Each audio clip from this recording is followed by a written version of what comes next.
하나님 아버지, 이 새벽 고요한 시간에 주님 앞에 나아갑니다. 주님의 거룩하신 임재 앞에 겸손히 우리의 마음을 모읍니다. 비록 정돈되지 못한 모습으로, 여전히 부족한 모습으로 주님 앞에 나아가지만 주님께서는 그런 우리를 외면치 않으시고 오히려 그 믿음을 귀하게 여기시고 부족한 우리를 사랑의 품으로 안아주시니 감사를 드립니다. 오직 주님의 품 안에서만 우리가 진정한 평안을 누릴 수 있습니다. 마치 젖된 아이가 어미 품에 안겨 있을 때 진정한 쉼을 누릴 수 있는 것처럼 우리 영혼은 주님의 품 안에서만 진정한 쉼을 누릴 수 있습니다. 주님, 오늘도 우리를 주님의 날개 아래로 인도하여 주시옵소서.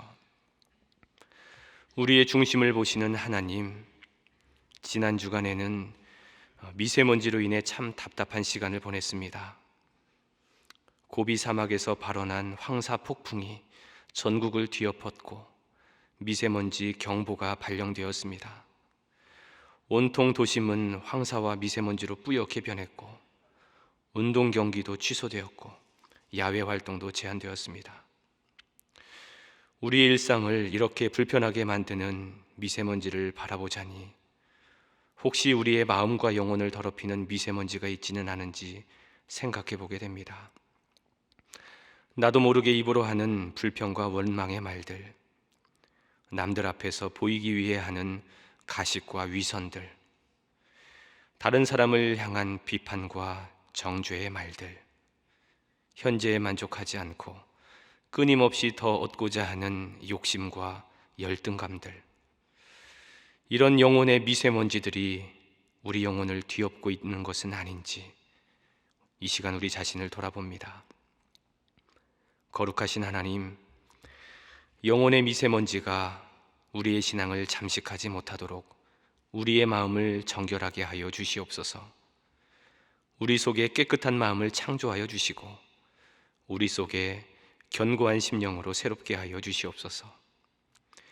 이 시대의 풍조를 따르는 것이 아니라 마음을 새롭게 함으로 변화를 받아 하나님의 선하시고 기뻐하시고 온전하신 뜻이 무엇인지를 분별하며 살기를 원합니다. 아침 햇살을 받아 눈부신 빛의 향연을 펼치는 고요한 호수처럼 우리 영혼이 하나님의 영광으로 빛나게 하시고 그 바닥이 깨끗하게 보이는 호숫가의 물처럼 우리 마음을 정결케 하여 주시옵소서. 우리 가정의 주인이신 하나님, 어제는 소망의 성도들이 온 가족 예배를 드렸습니다. 사랑하는 가족을 생각하며 편지를 썼고 저녁에는 온 가족 가정 예배도 드렸습니다. 은혜의 주님, 우리 소망의 가정들이 예수님을 주인으로 모시는 가정들이 되기를 원합니다. 예수님께서 모퉁이돌이 되시는 가정 되게 하시고 어떤 어려움에도 흔들리지 않는 반석 위에 세운 가정들이 되게 하여 주시옵소서. 비록 몸은 떨어져 있을지라도 우리의 가정이 사랑으로 연결되어 있고 기도로 연결되어 있음을 기억합니다. 소망의 가정들이 에덴 동산과 같이 행복이 깃든 가정이 되게 하여 주시고 따뜻한 시선과 격려의 대화 그리고 사랑의 열매가 풍성한 가정들이 되게 하여 주시옵소서. 온 식구들이 한마음 한뜻으로 행복한 가정을 함께 지어가는 소망의 가정들이 되게 하여 주시옵소서. 한 영혼을 귀하게 여기시는 주님, 어제는 새가족 수료식도 있었습니다. 총 27명의 새가족들이 어제 수료식을 마치고 이제 소망교회의 등록교인이 되었습니다. 교회가 세상에서 핍박을 받고 있는 상황 속에서 과연 누가 교회에 올까 생각되기도 하지만 그럼에도 불구하고 주님께서는 주님의 택하신 백성들을 소망교회로 인도하여 주셨습니다. 선한 목자 되시는 주님, 소망교회를 찾아오는 새 가족들을 축복하여 주시옵소서. 소망교회 안에서 주님의 사랑을 경험하고 넉넉한 말씀의 꼴을 먹으며 성도들의 따뜻한 환대를 받아 이곳에서 행복한 신앙생활을 할 수 있기를 원합니다. 새 가족들이 교회에 잘 정착할 수 있도록 보이지 않는 곳에서 수고하는 봉사자들을 축복하여 주시고 이들의 섬김을 통해 소망교회가 더욱 견고히 서나갈 수 있도록 인도하여 주시옵소서. 이 시간 소망의 성도들을 위하여 기도합니다. 인도에서 사업을 하는 아들을 위해서 기도하는 권사님이 있고, 곧 인도에 입국해야 하는 아들을 위해 기도하는 권사님이 있습니다. 최근 4일째 인도의 코로나 신규 확진자가 40만 명이 넘는다고 합니다. 일일 신규 사망자의 수가 4,000명이 넘고, 주요 지방 정부들도 봉쇄를 확대하고 있다고 합니다. 주님, 인도 땅을 불쌍히 여겨 주시옵소서.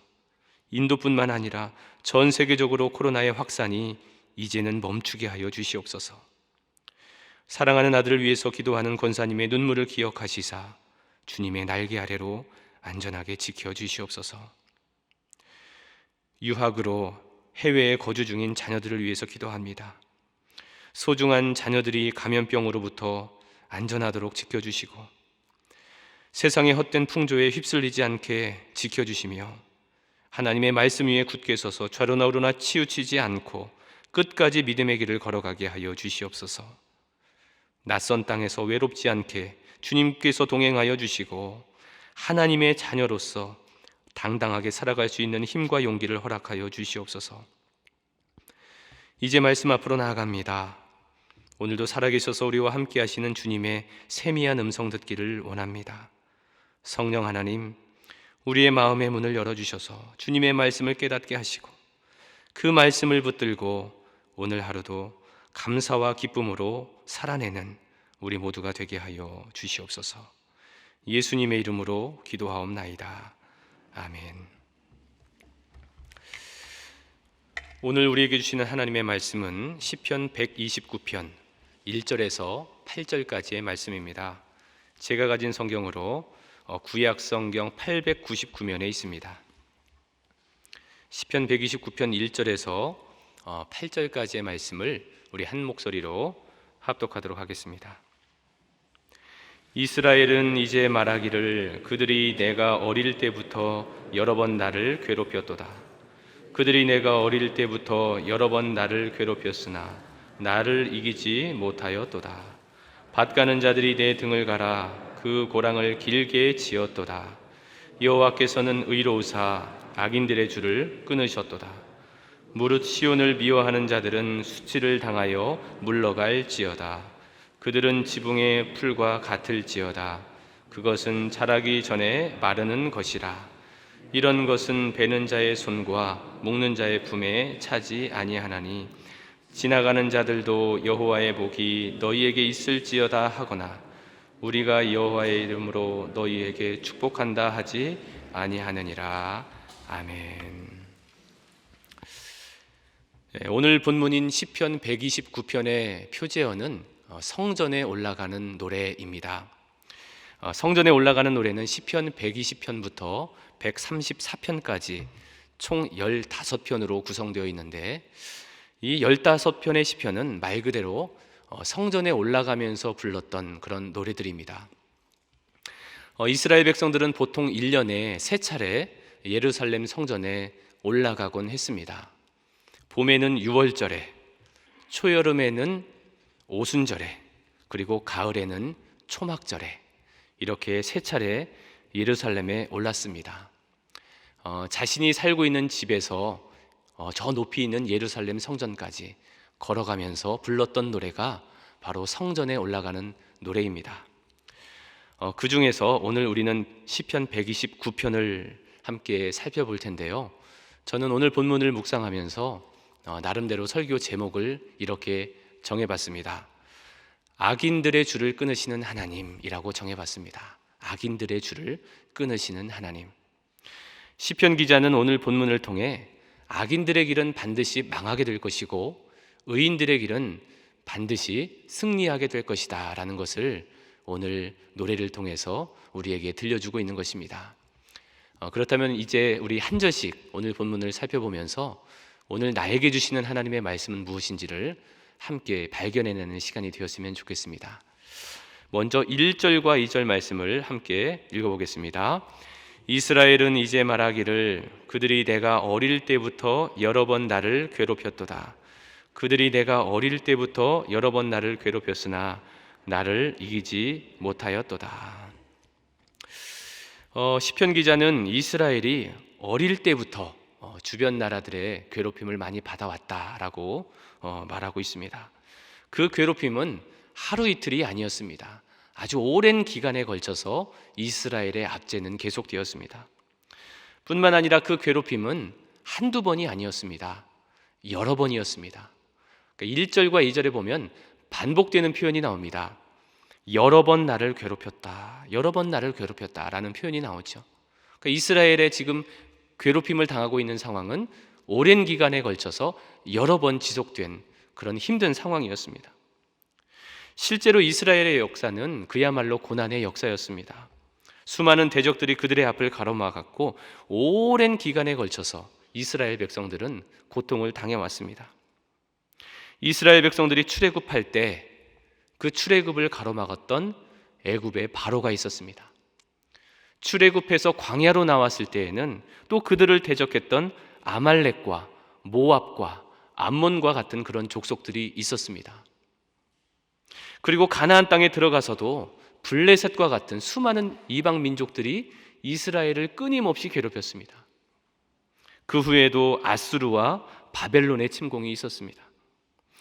이렇게 이스라엘은 주변의 수많은 민족들에게 오랜 기간에 걸쳐서 여러 번 고통을 당해왔음을 우리는 성경을 통해서 살펴볼 수 있죠. 그 당시 이스라엘을 괴롭혔던 나라들은 거대한 문명을 이룬 큰 나라들이었습니다. 이집트, 블레셋, 아수르, 바벨론과 같은 나라들, 그 당시의 초강대국이었습니다. 그 나라들에 비하면 이스라엘은 그야말로 약소국이었습니다. 연약한 나라, 힘이 없는 나라였습니다. 이스라엘을 대적하는 저 나라들이 수단과 방법을 가리지 않고 이스라엘을 괴롭히고 압제했는데, 그런데 그 결과가 어떻게 되었을까? 이스라엘을 압제하고 대적했던 나라들은 오히려 멸망을 당했고 이스라엘은 건재하게 서나갈 수 있었습니다. 어떻게 이런 일이 있을 수 있을까? 그 이유는 이스라엘을 지키시고 붙드시는 하나님이 계셨기 때문입니다. 그래서 시편 기자는 이렇게 노래하고 있는 것입니다. 그들이 내가 어릴 때부터 나를 여러 번 괴롭혔으나 나를 이기지 못하였도다. 저들이 나를 끊임없이 멸망시키기 위해 노력했지만 그러나 나를 이기지 못했다 라고 오늘 성경은 기록하고 있습니다. 사랑하는 여러분, 여기서 우리가 주목해 봐야 할 것이 하나 있습니다. 악인들의 공격이 한두 번으로 끝나지 않는다는 것입니다. 오늘 본문에 나오는 어릴 때부터 여러 번, 이 악인들의 공격은 집요하고도 지속적으로 계속되고 있음을 우리는 알 수 있습니다. 우리는 이 사실을 예수님께서 시험 당하시는 장면에서도 발견할 수 있습니다. 악한 마귀에게 이끌려서 예수님께서 3번 시험을 받으시죠. 그러나 예수님께서는 말씀으로 그 악한 사단 마귀를 물리치십니다. 그렇다면 이 마귀가 완전히 떠나갔을까? 누가복음 4장 13절은 이렇게 기록되어 있습니다. 마귀가 모든 시험을 다한 후에 얼마 동안 떠나니라. 얼마 동안 떠나니라. 잠깐 물러갔다가 끊임없이 예수님의 사역을 괴롭히고 끊임없이 제자들로 하여금 시험에 빠지게 하는 것, 이게 바로 악한 마귀의 괴계인 것입니다. 그렇다면 우리가 어떻게 해야 될까? 이 악한 것들이 집요하게 우리를 공격할 때 우리는 어떻게 해야 할까? 방법이 있습니다. 그 방법은 이 악한 것들이 나를 괴롭힐지라도 우리에게 확신이 있으면 됩니다. 하나님이 반드시 승리하신다는 확신, 하나님께서 분명히 승리하신다는 확신이 우리에게 있을 때 악한 마귀가 아무리 우리를 공격할지라도 우리는 넘어지지 않는 것입니다. 하나님께서 반드시 악인들의 줄을 끊으시고 악인들의 계획을 파하시고 의인들에게 반드시 승리를 주실 것이다. 이 확신이 우리에게 있을 때 우리는 어떤 악한 것들의 여러 번의 공격이 있을지라도 넘어지지 않을 수 있는 것입니다. 이 확신이 오늘 여러분에게 있으시기를 바랍니다. 그런데 때때로 이 악한 마귀가 우리를 정말 힘들게 할 때가 있습니다. 정말 내가 견디기 힘든 고난. 그래서 우리가 믿음을 지키고자 하지만 우리의 믿음이 흔들릴 때가 있습니다. 오늘 본문 3절에 보면 이 악인들이 이스라엘 백성들을 얼마나 힘들게 괴롭혔는지 그 생생한 장면이 기록되어 있습니다. 우리 3절 말씀을 같이 읽어보겠습니다. 밭 가는 자들이 내 등을 갈아 그 고랑을 길게 지었도다. 이 시편 기자가 이스라엘 백성들의 고통을 말하기를 밭 가는 자들이 내 등을 갈아서 그 고랑을 길게 지었다. 여러분, 농부가 쟁기를 가지고 밭을 갑니다. 밭을 가면 어떻게 되죠? 그 앞에 고랑이 생겨납니다. 그 지나간 뒤에 고랑이 생겨납니다. 깊은 고랑이 생기죠. 근데 이 고랑을 밭에 가는 것이 아니라 내 등에 간다는 거예요. 등에 밭을 간다. 쟁기를 간다. 그러면 어떻게 될까요? 내 등에 깊은 고랑이 파이겠죠. 이 이야기는 비유적인 표현인데 마치 채찍에 맞아서 내 등이 찢어지고 갈라진 것처럼 그렇게 극심한 학대를 지금 받고 있는 것입니다. 그렇게 큰 상처를 받고 있는 것입니다. 이런 학대와 상처가 한두 번이 아니다. 여러 번이었다. 하루 이틀이 아니었다. 어려서부터 아주 오랜 기간 동안 이런 극심한 학대를 받았다는 것입니다. 밭을 가는 농부가 이리저리 오가면서 고랑을 만드는 것처럼 이 악인들은 인정사정이 없습니다. 그렇게 이스라엘 백성들의 살갗에 깊은 상처를 내고 있는 상황인 것입니다. 여러분, 이스라엘 백성들의 이 생생한 고통이 느껴지는 것 같지 않습니까? 그런데 4절에서 기가 막힌 반전이 일어나게 됩니다. 드디어 4절에서 주어가 바뀝니다. 1절에서 3절까지의 주어는 그들, 밭 가는 자들이었습니다. 그런데 4절에서 주어가 여호와 하나님으로 바뀝니다. 하나님께서 등장하시면서 이제 이스라엘은 더 이상 상처를 입지 않아도 됩니다. 여전히 손은 앞뒤로 오가고 있고 쟁기질은 하고 있는 것 같지만 고통이 느껴지지 않는 거예요. 상처가 나지 않습니다. 도대체 어떤 일이 일어난 것일까? 4절 말씀을 같이 읽어보겠습니다. 여호와께서는 의로우사 악인들의 줄을 끊으셨도다. 하나님께서 이 소에 연결된 쟁기의 줄을 끊으신 것입니다. 여러분, 밭을 갈기 위해서는 이 소와 쟁기를 연결해주는 이 줄이 필수적입니다. 근데 그 줄을 끊으신 것입니다. 오늘 본문에 끊으셨도다라는 이 히브리어 원어의 뜻은 조각조각 내다, 산산이 부서뜨리다라는 그런 뜻이 있습니다.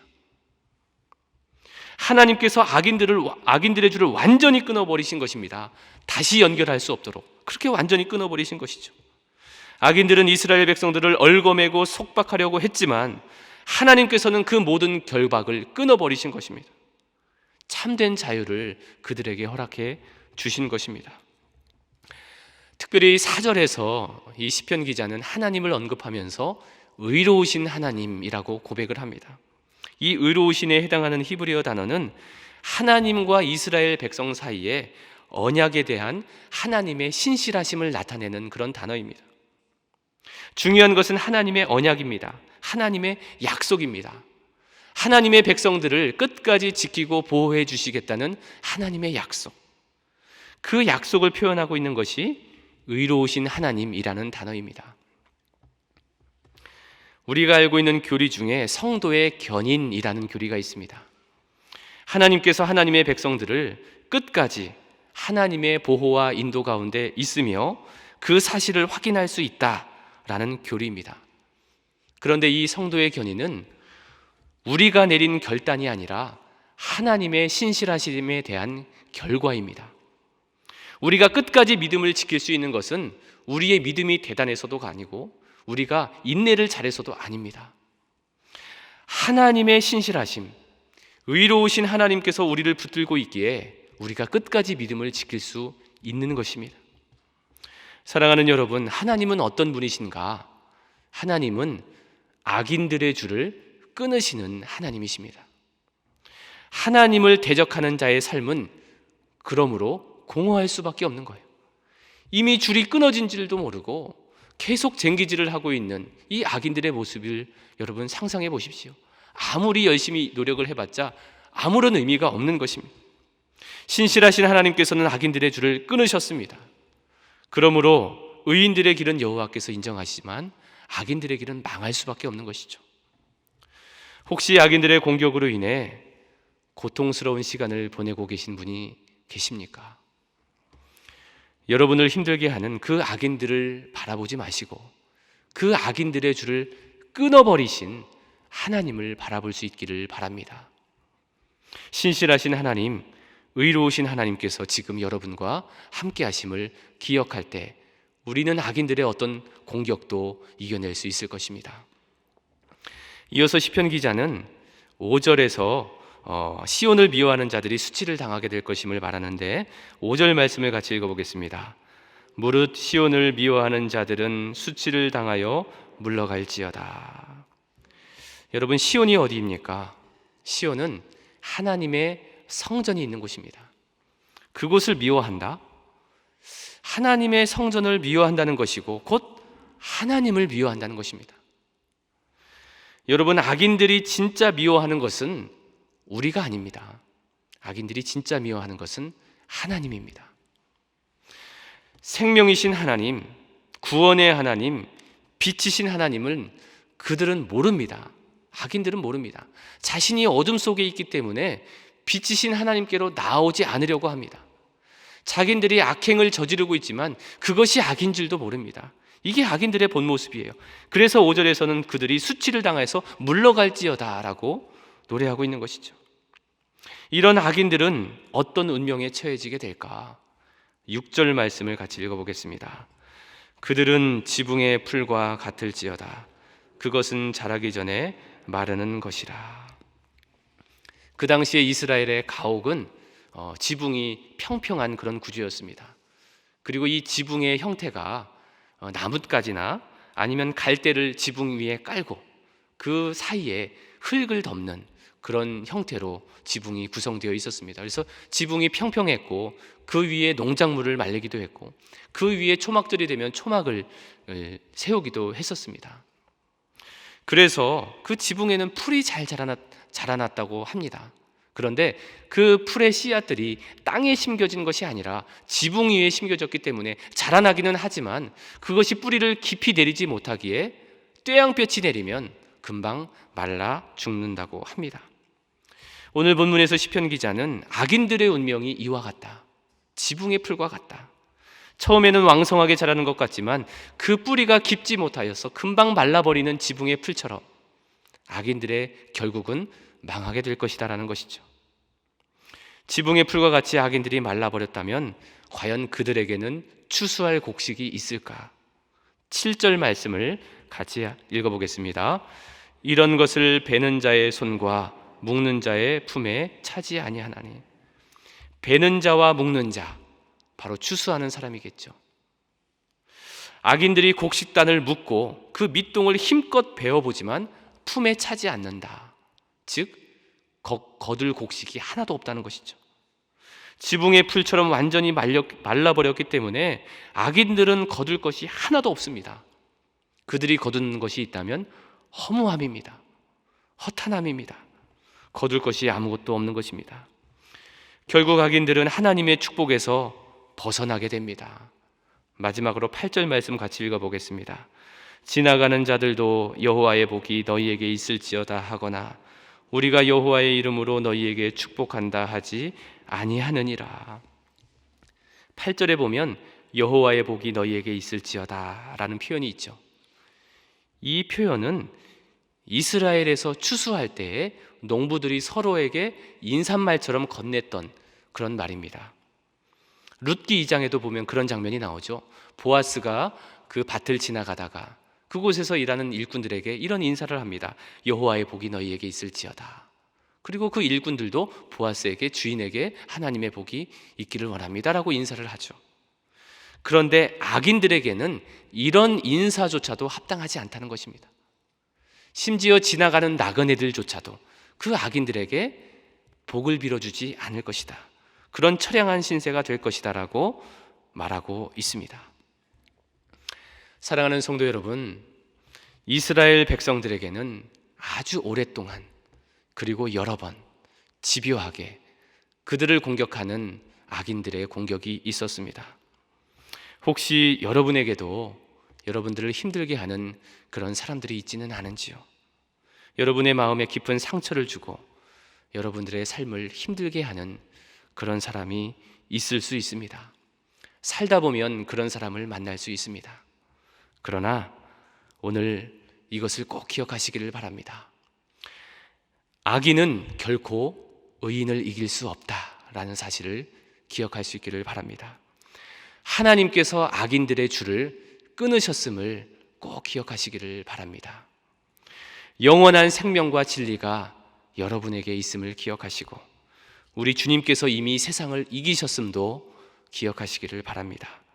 그러므로 강하고 담대하시기를 바랍니다. 악인들의 줄을 끊으시는 하나님, 의로우신 하나님, 그 하나님이 오늘도 여러분과 함께 하십니다. 그 주님을 의지하여 오늘도 승리의 삶을 살아가는 소망의 모든 성도님들이 되시기를 주님의 이름으로 축원합니다. 기도하겠습니다. 하늘에 계신 우리 아버지, 아버지의 이름을 거룩하게 하시며 아버지의 나라가 오게 하시며 아버지의 뜻이 하늘에서와 같이 땅에서도 이루어지게 하소서. 오늘 우리에게 일용할 양식을 주시고 우리가 우리에게 잘못한 사람을 용서하여 준 것 같이 우리 죄를 용서하여 주시고 우리를 시험에 빠지지 않게 하시고 악에서 구하소서. 나라와 권능과 영광이 영원히 아버지의 것입니다. 아멘.